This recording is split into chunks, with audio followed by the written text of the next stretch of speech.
Hey everyone. So on today's podcast, we've got Sherpa. Sherpa's one of my good mates, and he's also probably equivalent to the meme that everyone has and sends around in the crypto community called "In It for the Tech." So if there was someone that's actually in it for the tech, I'd say it would probably be Sherpa. How you going, man? I'm doing great. How are you, man? Yeah, I'm good. So I want to get straight into it, man. I will say though that we've actually tried recording 3 times. This is our third time this time because Riverside kept playing up and essentially not lip syncing things or putting the decibels too high to the point of distortion. So hopefully on this new platform, it'll get a better recording. Yeah, third time's the charm. That's what they say. So not long ago, man, you ended up having a viral tweet in relation to the Bitcoin ordinals. And with the Bitcoin ordinals, do you mind explaining to everyone what you found in the code? Yeah, absolutely. Basically it was just that people were able to inscribe, pretty much anything as ordinals as long as it was under the size requirements and everything. And I was seeing PDFs being put up engraved as ordinals and being put up on the viewer and everything. And I realized pretty quickly, like, you can have malicious PDFs, and started seeing ones that were just obviously not something somebody would really try to inscribe, like had no historical relevance or anything. Um, there was like a Kenmore washing machine instructions and manual PDF that somebody had tossed up there, and got to scanning it and it flagged as malicious. And so I started detailing this, and the Ordinals team reached out and everything, and I guess they pulled those off the site, and I guess added something in there, so made it a little bit harder for somebody to get that stuff at least auto displaying in the Ordinals viewer. Because that's the problem. I mean, is having it come up automatically whenever you're on the site. You could be infected without even knowing it just by viewing it. Yeah, it's a like that brand, man. I don't even think we've got that in Australia. So like it's they could at least put some code in there that's a bit more universal, like Samsung or LG. Yeah. You guys have Whirlpool? Oh, Whirlpool. I didn't hear what you said. I thought you said Wurtle or something like that. That's all good. Yeah, we've got Whirlpool, but I don't think it's like a real popular sort of a brand over here. Oh, it's unfortunate. We love it. Yeah, well, it's funny, man, because like when I was reading the comments on Twitter for it, like the mentality of this community sometimes really does surprise me. I don't know if they're trying to like say things to be comedic at all, or but like there was people literally in there defending the fact that it had, washing machine instructions in the code. Yeah. Well, you always have people who are like, oh, I mean, whatever somebody wants to toss up there. But I mean, they don't realize that, if something can be used maliciously, people are going to, especially when you attach a financial incentive to it. Yeah, for sure.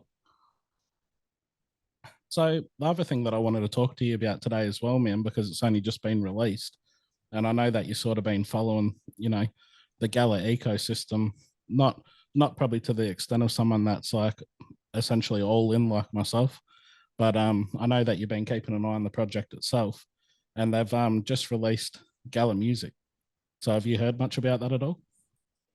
A little bit, yeah. I'd seen you tweeting earlier about Gala music, but I hadn't really heard how it functions and everything. But I'm always interested in Gala.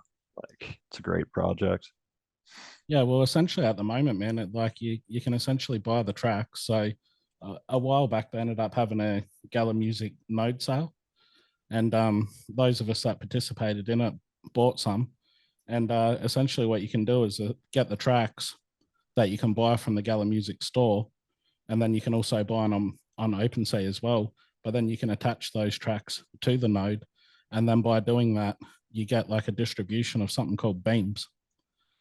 So I'm not sure if that's going to be the native token because I was talking to a mate today in Gravy Gang Guild, Man of War, and he said that you're going to be able to transfer the beams. I think it's going to be essentially one for one, to some other token that they're going to use, because I don't think the beams is actually listed on any exchange at all. I think it's just like internal on Gala Music itself. Yeah. But Well, there's that's interesting. yeah, well, there's like it's a cool concept, man. Like I suggest that you look at it anyway yourself, because you don't I don't well you I think you could just use your normal Gala account as far as I know. But yeah, you can look through the artists, listen to the music. One thing that surprised me was actually the sound quality. So like I don't know if you've played around with like Apple Music or Spotify on the computer itself, but like I've got these two little speakers that I have set up for my computer, and then it's just got like a I don't know, like a downward firing sub that goes on the floor. It's like not even an Yeah. expensive thing, man, like probably a couple $100. But yeah, the sound quality, man, the difference between like Apple Music, Spotify to Gala Music, it's almost night and day. Like the clarity, everything's like really, really good. Yeah, I'm telling you, they probably gosh, I'd really love to look at the technicals now. Is there a visual element to them, or is it just the music? Yeah, so that's the thing as well. Like I don't want to like claim to know too much, because I'm only just learning myself about like the platform. I did notice that one of my tracks that had like a little video box, which was down the bottom. It looked like a camera or something, I think, like a video camera. And when I clicked it, it actually come up with this guy with one of the tracks that I brought. I think his name was Gabrielle or something like that, if I'm saying it correctly. But he's actually playing in a subway, like with a cello, or I don't know, like I'm not going to claim to be heaps in the instruments or music itself, but like he was playing some instrument anyway, and it was like a short music video. Nice. See, that's what I'm really interested in is where you combine, the music and visuals and everything. So, it's kind of a convergence of several different artistic mediums. I've been talking to people too about, artists using AI to procedurally generate video or, automatically generate video based on their music and stuff like that. I think that's going to be a really fun trend in the near future. It's really like we haven't seen anybody like more than scratch the surface of what you can do with NFTs. I mean, especially music NFTs. And so, there's just so much people can try that, hasn't been tried yet. Yeah. Well, I actually ended up buying into, I think it was the very first music NFTs. And like, I don't want to butcher their name, but I probably will as per usual. But I think they were called WVRPS. And essentially, so from what I gather from it, is that they have these artists that are like maybe three or four of them, because there's like four different sort of NFT, PFP characters that you can buy. And then based off different rarities and whatnot, they have a different appearance, like wearing different clothing and all that sort of stuff. And it's so from what I gather is that these artists have made like played like music, they've recorded it, and then they've let like an artificial intelligence grab all the different pieces of music and then compose a song, if that makes sense. Yeah. So that's yeah, one of the early projects that I got into with the music, because I just thought it was cool. And most of them are sort of like, I guess, like EDM or dance or whatever you want to call it. Once again, I'm not up with genres either, but it seems to be mostly dance music. And but some of it's actually really good. Like obviously because it's built by AI, like some songs to me sound really trash, but there's actually Right. a lot of good songs what the AI has been able to produce.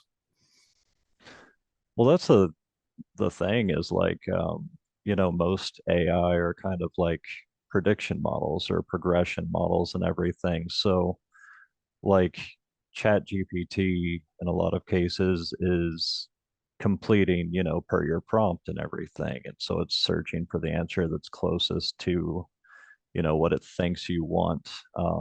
But really, I mean, it's just like a more advanced version of your phone's like autocomplete functions and everything. It's just predictive kind of thing. So you're seeing the same stuff whenever it comes to video generation and music generation as you're seeing with like the GitHub Copilot, where it's doing like code block completion based on, what it thinks that you should have, in the next lines of code and everything. Um, you're seeing that in, like a lot of the music editing programs where, they'll automatically be able to fill the drums and everything based on what you're doing, in the other tracks and everything. So it's really cool seeing, humans and AI work together to produce like all different kinds of art, and across, multiple mediums. I think it's interesting getting, the computers in on the mix. Yeah, for sure, man. Well, I could imagine like being a small artist that sort of wants to keep their independence and not sign up to a record label, like, and you're sort of sitting there and you know that you're talented and you listen to someone else that's on YouTube of a music video of a high production budget. I could imagine that being quite frustrating trying to stay independent. And I think that artificial intelligence, if it could create some sort of like integrate their image or whatever into a music video and then sort of put in the backdrop, whatever sort of is compelling to that song, well, that could like be a game changer, man. You know what I mean? Like it could take away a lot of the power from these traditional systems that essentially, crypto's meant to be trying to defeat and put them in the spotlight more by being able to compete. Absolutely. Well, I mean, I think that that's the real appeal of most of this crypto stuff, and that's why I like, when AI kind of overlaps with it, because that should be what, we're doing with AI, is neutering the gatekeepers and everything and kind of giving people equal access. If you want to learn how to do something and you work hard enough at it, then not being talented at a certain art form or not having friends who are super talented at it is not necessarily a barrier anymore.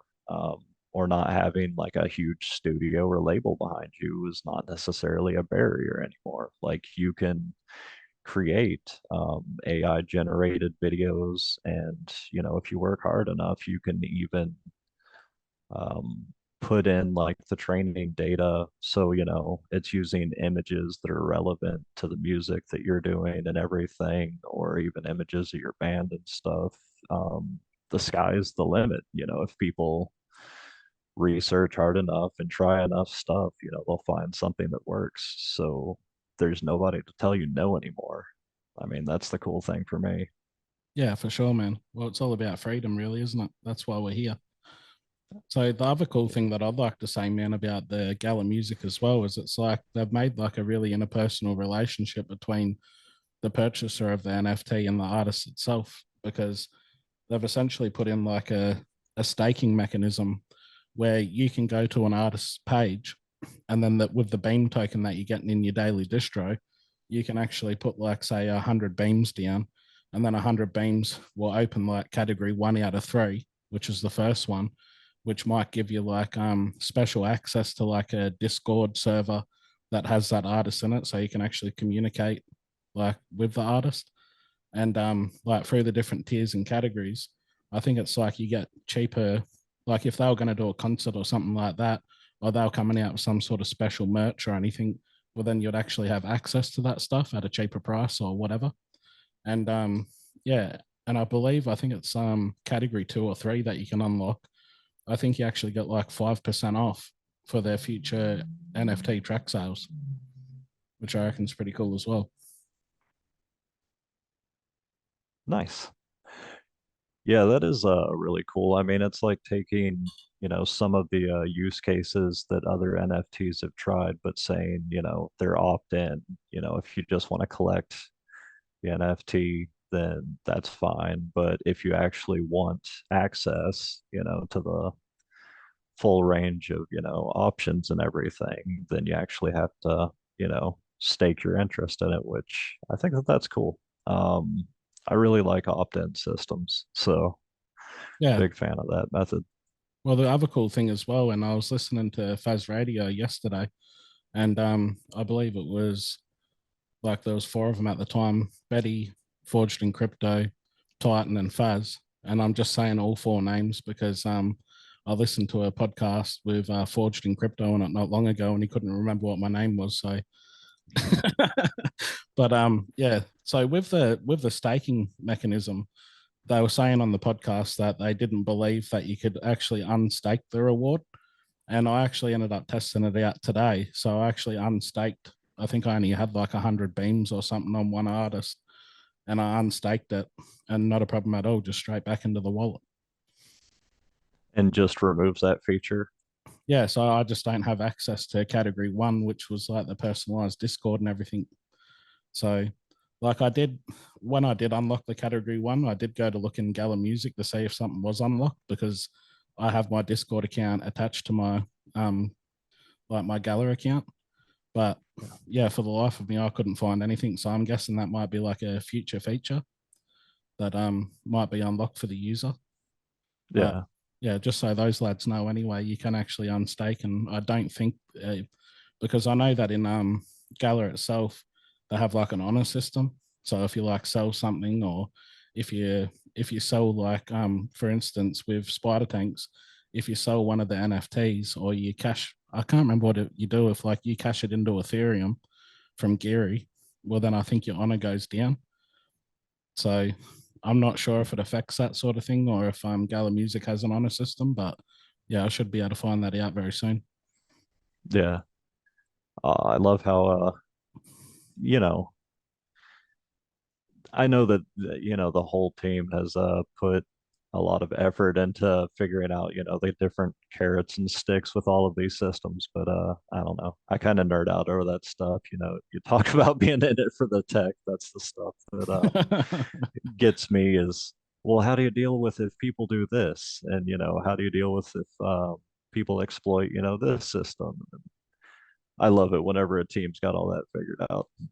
Yeah, well, it'd be interesting to see because like Spider Tanks hasn't really taken off as much like as well as anyone would hope for.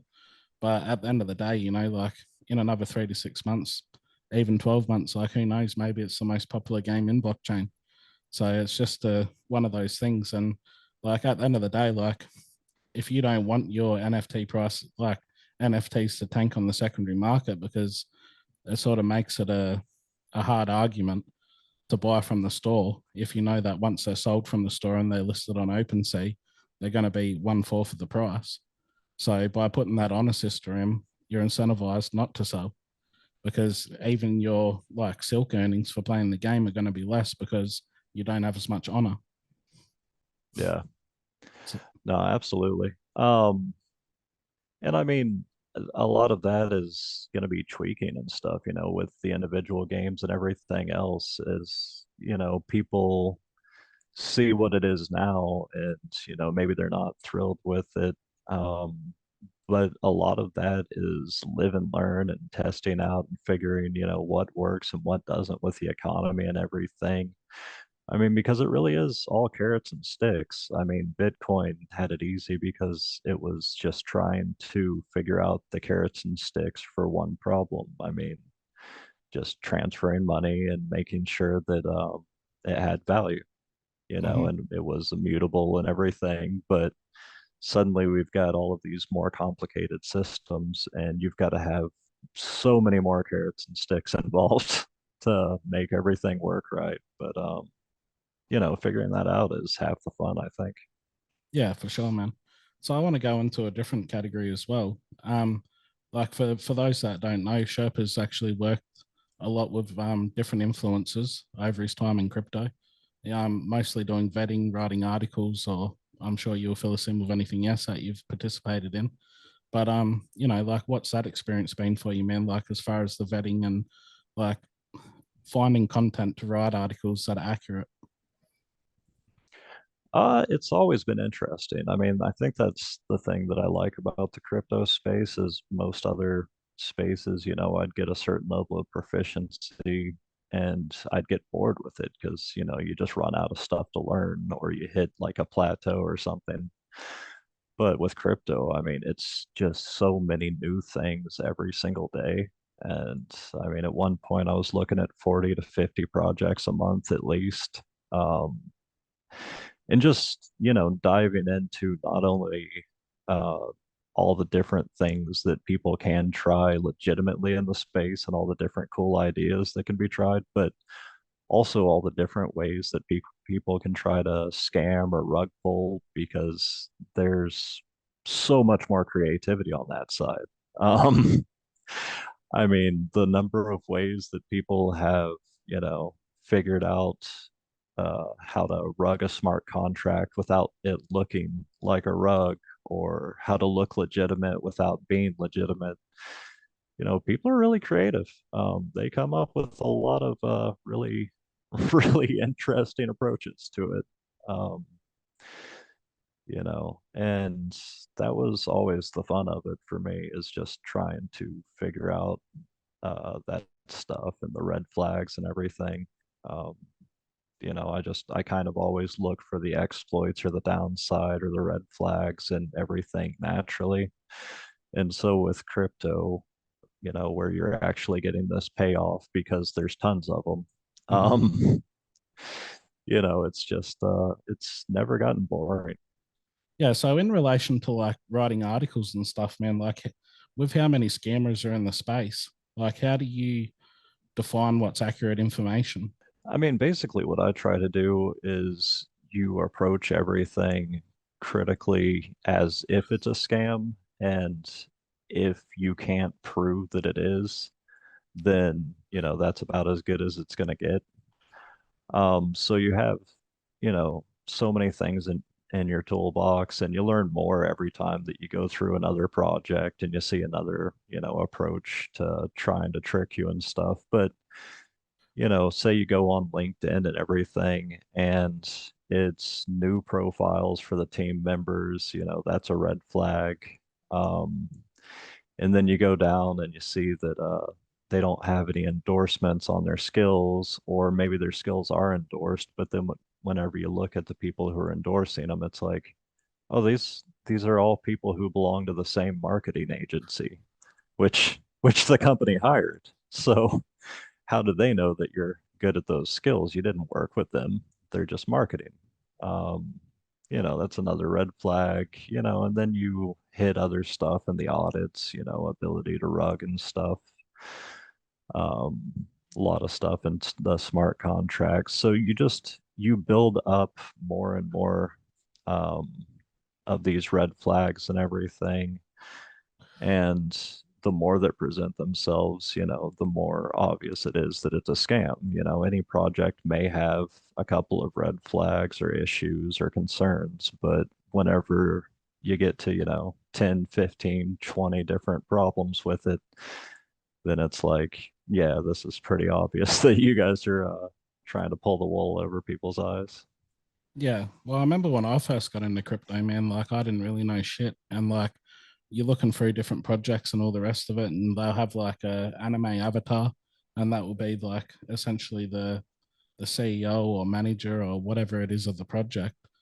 And I remember just thinking, oh yeah, this is just a part of the culture. Like people just use these sort of things. I don't want to be sort of exposed and all the rest of it. But as time went on, man, like you can't be hiding your identity and expecting people to pay you millions of dollars to invest in an idea or your project in general, you know?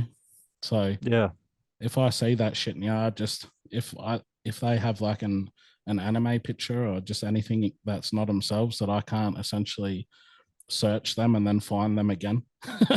Like as far as where have they worked in the past or anything, because a lot of these people that are nefarious actors, like they're scammers. Like they try to hyperinflate themselves and say, oh, I used to do this, I used to do that. And then even with my limited ability to research, like even I can find that most of them are bullshit. And they've already like pretty much acquired $10 million from different communities in crypto. Like it's just yeah, unbelievable. exactly. Exactly. Well, I mean, I think, it helps too. A lot of people haven't been on the employer side of things and had to do like reference checks on, new hires and stuff like that. And it's the same kind of thing. I mean, you're checking to make sure that they're not, blowing smoke up your ass. And if they are, then, it's pretty obvious pretty quickly because nothing checks out. Yeah, well, I was watching like this video. I don't know if he was doing it to be comedic either, but he essentially said like if you want to get a job in the tech space, with the amount of people that Elon Musk has laid off, you could essentially just say that you work for Twitter for 2 or 3 years, even if you've just been bumming around at home and done nothing, because apparently there's no one that can really verify it. Oh my God. Dude, I'm telling you, if I had the confidence to lie, people have got to be using that on job applications like all over the place now because these tech companies are just laying off people left and right. And, who's even going to confirm it? HR's not even around anymore. So, Yeah, well, that's what I meant, man. Like I couldn't remember what the department was called, but whatever it was has been fired as well. So yeah, yeah, like there's no confirmation at all. You could just say whatever you want. I guess you're lucky though, man, because you have had the experience and you talk the talk and walk the walk. So unlike a lot of other people in the space that are just constantly hyperinflating themselves, like most of these influencers that have essentially bought followers with bot farms and all the rest of it, like you're a legitimate dude, but you're just not out here to capitalize off everyone else like most. yeah. I will let have followers if so. I mean, I wrote a article at one point, saying the name of the site that they're going to, purchase these accounts and stuff like that, and the various methods that they're doing to inflate their accounts. I mean, it's not that honest people don't know how to do all this stuff. It's just that, it's all the Russian bot farms who are shilling these scams constantly, who take advantage of it for the most part. Yeah, I think most people are really out to build honestly. It's just the people who are dishonest have so many projects that they're launching. I don't think people realize it's not like scammers just scam the one or two times. It's like 15, 20, 30 times, easy. yeah. Well, I've seen like a lot of these influencers, man, they'll go from like, like they've probably literally grown their following to like 15,000 people. And then I've seen them go from like 15,000 to like 100,000 within a week. And like some of them I've called me out on it off my small account, you know what I mean? And I've been like, like look at the people that are liking this and responding. It's like they don't even have like a display picture. And they're like, oh, Yeah. yeah. They're like, yeah, man, it's not my fault though. Someone's botting me. And it's like, well, how convenient's that? I'm still waiting for someone to bot me. I tell you what, I've see, I believe it in one or two cases, but whenever it happens, all the time. Um, because I've seen people on Fiverr and everything be dumb enough to post, their profile or have the same profile name on like Fiverr whenever they're buying bots, and then they leave a review for the person, who's selling them all these botnet follows and retweets and likes and everything. And I had one case where, this guy was able to prove no, that somebody had just done that maliciously and tried to make it look like him and everything. Um, because that's kind of an exploit too. Getting someone banned because you bought them followers. But Yeah, for it's sure. not something that happens constantly. It's not a whole rash of people out here maliciously buying followers for others. It's mostly for the purposes of scamming folks. Well, I just had something come on top of mind right now, man. Like with the ENS names, like, do you think there's any sort of legal liability if you're the first one to market pretty much to buy McDonald's.eth? Like, is that illegal, do you think, or are you not too sure? Yeah, that's such a gray area because, some projects have included, you know, recourse for the legitimate brands to claim, their handle. I don't think that's a thing with ENS necessarily, but I have seen other projects that have done that. And I mean, it's like with websites, that's something that has to be hashed out regionally in courts and everything. If if things gain, enough traction and adoption. If they don't, it doesn't matter. But if they do, then, people are going to have to go before a judge to figure all that out because, it's new territory. Yeah, well, I guess like if you're like in a third world country, nothing's really regulated, or breaching copyright laws in most countries isn't really a problem for where you live. Like if you had McDonald's.eth, like I'm guessing that tough shit for McDonald's, and they're just gonna have to, put offers on and hope that it gets accepted. Oh, you never know. The US seems to like heavily disfavor individuals trading anything in crypto. They hate it. So Yeah. they may uh they may send me to Guantanamo just for having the NFT. Yeah, well, that's the thing, man. Like, like McDonald's is that big of a company as well. Like, who knows? Maybe that's enough for America to invade the country. We've certainly done it for less. Yeah, well, that's it. So another question I got for you, man, like you've been in the space for a fair while now. And as far as like NFTs in gaming and all the rest of it, and native tokens, like for certain games, like which games are you most excited about? I'm really excited to see, some of the ones that Gala has coming out.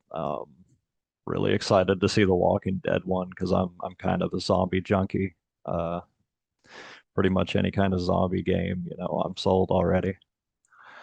Um, but then, the economic simulators and tower defense and everything, like I'm really into those genres as well. A lot of the stuff that comes out in NFT gaming just doesn't interest me. You're talking about like customizable card games and everything. Like that was never my shtick because Pokemon kind of came out after I was out of that age range and everything, and um, Magic wasn't super big around my neck of the woods and everything in Tennessee.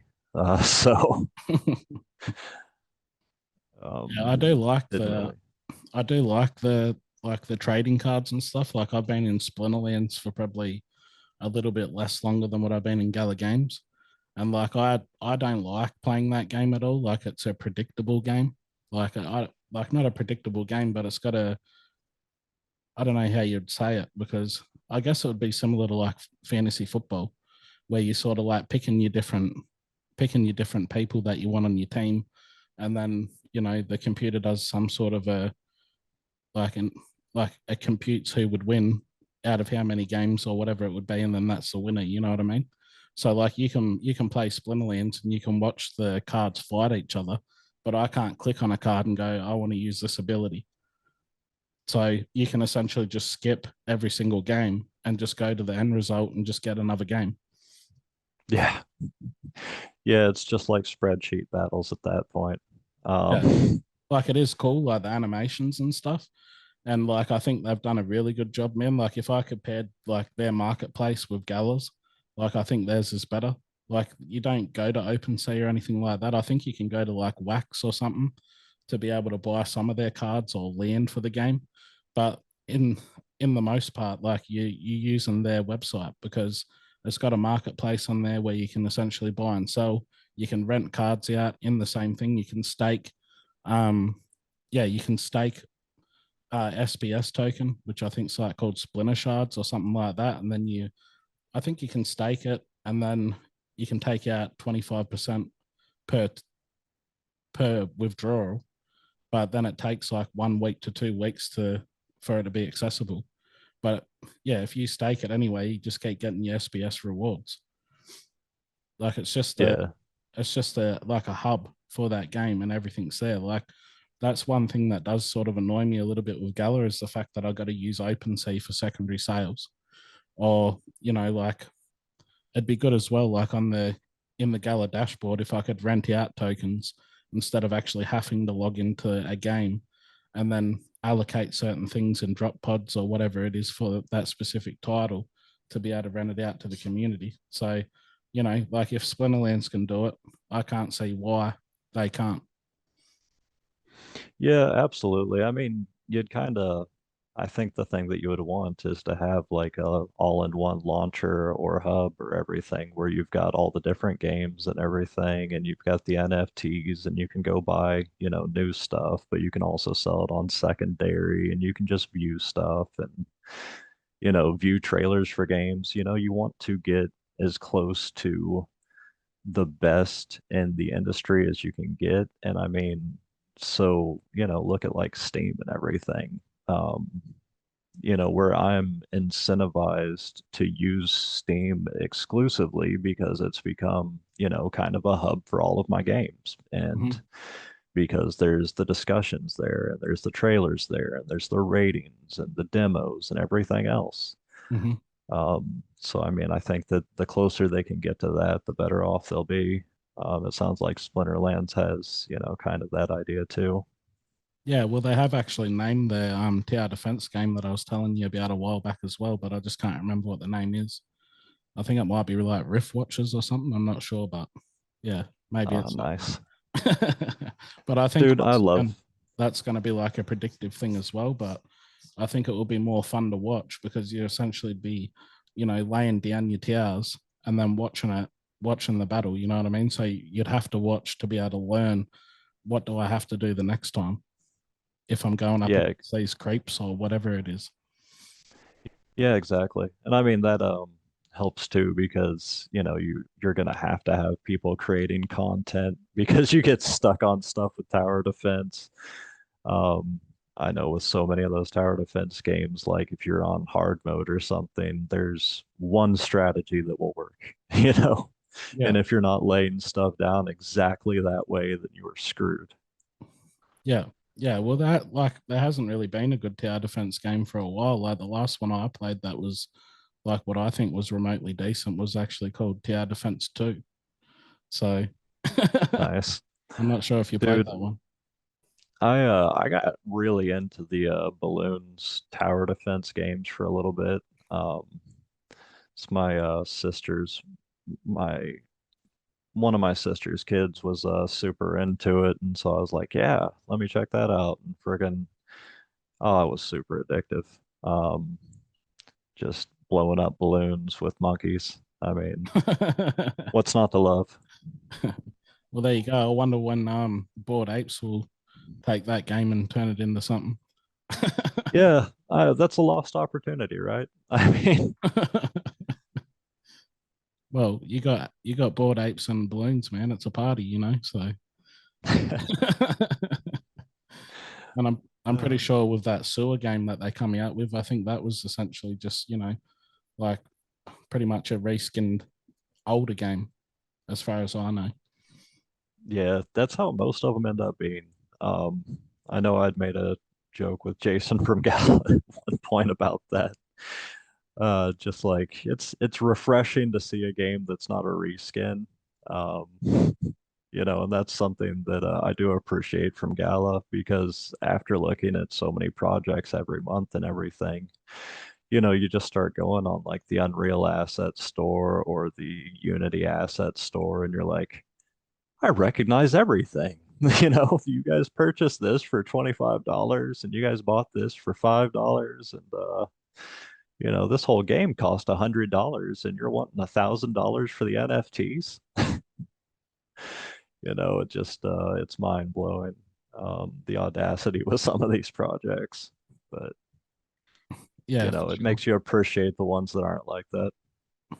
So with like I haven't looked into the assets that you can buy, like if you're using one of these developer tools, but like can you make your own assets in game or do they have to be from like their generated engines or whatever it is? I've worked mostly with Unreal because it's stupidly simple and everything. But I mean, with some of them, people will flat out make a whole game in, Unreal Engine and everything, and then just sell that on the asset store, and people can, reskin it and drop their own art assets in there, and it looks completely different. Especially if they change, a little bit around about like start positions or this or that. Suddenly a level looks, 100% different than it did before. But I mean, as somebody who had never touched any kind of game development, um, I had gotten this customizable card game toolkit on Unreal, and in a long weekend, like a 3 or 4 day weekend, I had had the entire customizable card game built out with NFT assets and everything, and it was playable. And it's like, well, good God, if I can do it, then what are these guys doing? You know? Yeah, well, that's the thing, man. It's, like, it's like anything, though. If you don't know, you don't know. And once again, if you're a scammer, well, you don't really care to know. It's more just Yeah, giving off the perception of that you do know a lot more than what you do. And at the end of the day, it's all just to milk tokens and NFTs anyway. yeah. Well, I mean, it's all a confidence game. You know, if they put up a good enough front and they seem like they know what they're talking about, and the game seems like, oh, well, I mean, it's legitimate art assets and they at least have a demo out already. Most games or most NFT projects don't have that. You know, people will use any kind of reasoning to make themselves believe an investment is good, which is why I think, it's good to have that approach where you go in and you want to believe that everything's a scam until you can't prove it, and then you're okay with buying or, checking it out further. Yeah, well, like I'm a natural like pessimist, man. So, like a lot of people, give pessimists a bad name, but at the end of the day, it's a skill of survival. And everything I look to the negative before I look to the positive. Like, it's like the old saying, man. Like, what is it? It's like hope for the best. What is it? Look for the worst and hope for the best, or whatever it is. Yeah, pray for the best, hope for the worst. Or wait, no, that's backwards. Yeah, I can't remember it either. So you're not that. Yeah, Yeah, if I'm gonna quote something, I should probably know it first, but it was good trying to work it out on stream anyway. right. Had a good laugh about it. Well, man, I think we're coming up on the hour now anyway, as far as I can tell. And like for anyone that's listening, like where can we find you? You can find me on Twitter at Shitcoin Sherpa, and sometimes I write articles and stuff. I usually pen them whenever I do. So yeah, just check out my Twitter. It's all there. Yeah, I well, don't shut that's up. that's how I originally come across you, man. And like like you were one of my favorite people on there because you weren't really shilling anything, or you were sort of just saying how it was. And I don't know if it's a cultural thing being an Australian, but like I look for that because I don't like bullshit. So I'd rather look at something to see what it is, even if it's a project that I'm interested in, and you come across and just absolutely shit on it. I'd rather know, and then I can do my own research. Do you know what I mean? Yeah, absolutely. I mean, I'm not trying to dissuade anybody from buying something just because, I think it's shit. Plenty of things that I thought were, terrible made people a lot of money for 5 or 10 minutes. Yeah, well, that's it, man. I've had that experience myself with bored apes. Like I still don't like them. Like just the PFP itself, like it just does nothing for me. I think the mutant apes sort of were cool for a little bit, but I'm easily weirded out. So, and I'm not really into horror and stuff, and some of them are just too much. Well, I tell you what, I like trying to put a value on stuff whenever you're talking about art just gets to be such a complicated topic too, because I look at something like D Gods and it's like, that's the grossest looking NFT I've ever seen in my life. Like it's just garbage, in my opinion. But Yeah, I'm not an artist. I'm not an art collector. I'm, a tech guy. yeah. I like tech stuff.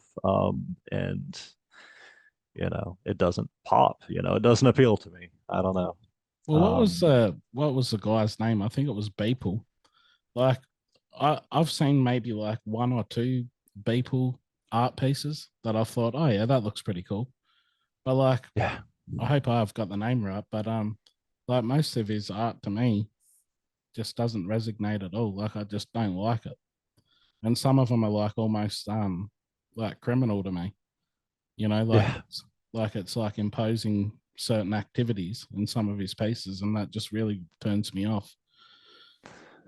Well, you knew whenever he partnered with Madonna that it was going to be quality all around, right? Well, I Um, didn't know that he partnered with Madonna, so that's the first I've heard of it. yeah, I think he was the one who worked with her on her um, NFT project, if you want to call it that. I'll just let people Google that, but it was pretty bad. I don't know. He always seemed like like Walmart version of Banksy or something to me.